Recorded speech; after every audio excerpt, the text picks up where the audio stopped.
छात्रों, मैं आप सबों का हमारे वीडियो में स्वागत करती हूँ। आज मैं आप सबों के समक्ष काल को लेकर उपस्थित हूँ।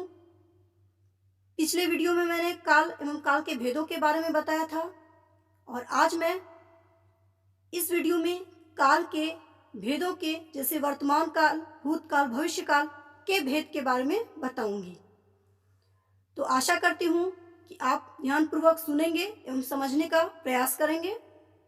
काल क्रिया के जिस रूप से कार्य के होने के समय का बोध होता है उसे काल कहते हैं। काल के भेद हैं भूतकाल, वर्तमान काल एवं भविष्य काल। सर्वप्रथम मैं वर्तमान काल के बारे में बता दूं। जिस क्रिया के रूप से पता चले कि काम अभी हो रहा है उसे ही वर्तमान काल कहते हैं। वर्तमान काल के 3 भेद होते हैं: सामान्य वर्तमान काल, अपूर्ण या तात्कालिक वर्तमान काल एवं संदिग्ध वर्तमान काल।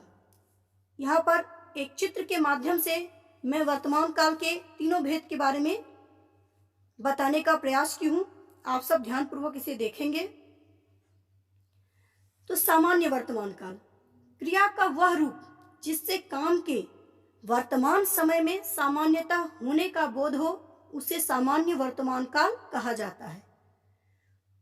जैसे मोहन जाता है, इसमें स्पष्ट बताया गया है कि सामान्यता रूप से कि मोहन जाता है। दूसरा है अपूर्ण वर्तमान काल, क्रिया का वह रूप जिससे पता चले कि काम शुरू हो गया है और अभी जारी है उसे अपूर्ण या तात्कालिक वर्तमान काल कहते हैं।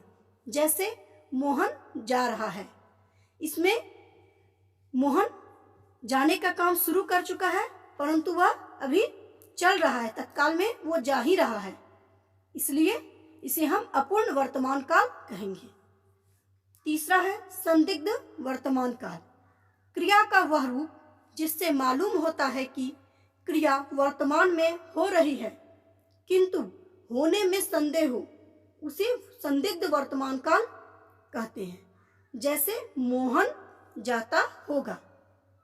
अब यहाँ मोहन जाता होगा, वो जा रहा है कि पहुंच गया है इसके बारे में कुछ मालूम नहीं है, वो संदेह की अवस्था में है, तो हम इसे संदिग्ध वर्तमान काल के अंतर्गत रख सकते हैं। अर्थात क्रिया का जिस रूप से यह मालूम पड़े कि क्रिया वर्तमान में तो हो रहा है परंतु उसके पूर्ण होने में, परंतु उसके वो हो रहा है कि नहीं हो रहा है इसमें जब संदेह हो, शंका हो, तो उसे ही संदिग्ध वर्तमान काल कहते हैं।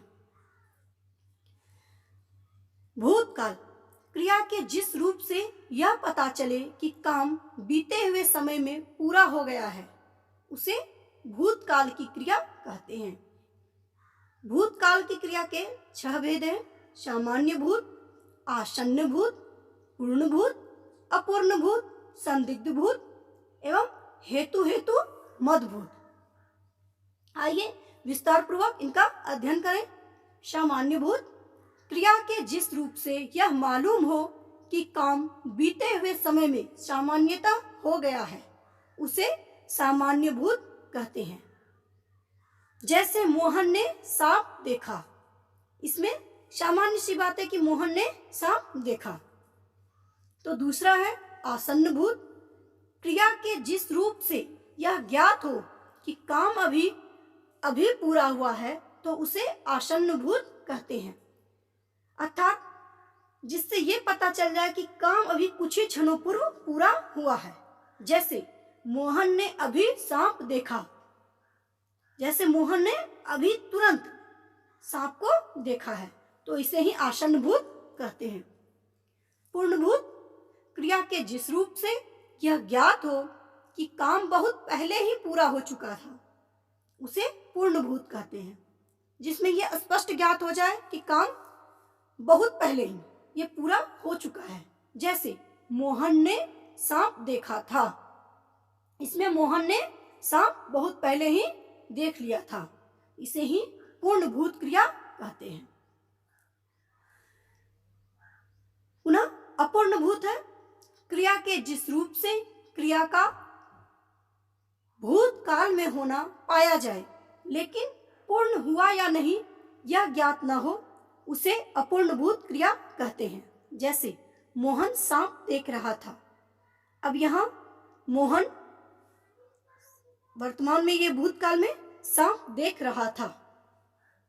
ये सांप देख रहा था का कार्य ही अपूर्ण भूतकाल कहलाता है। संदिग्ध भूतकाल, जिस क्रिया के करने या होने में संदेह हो उसे संदिग्ध भूत कहते हैं। जैसे मोहन ने सांप देखा होगा, इसमें शंका है, संदेह है, तो इसलिए हम ये कह सकते हैं कि यह संदिग्ध भूतकाल का उदाहरण है। मोहन ने सांप देखा होगा।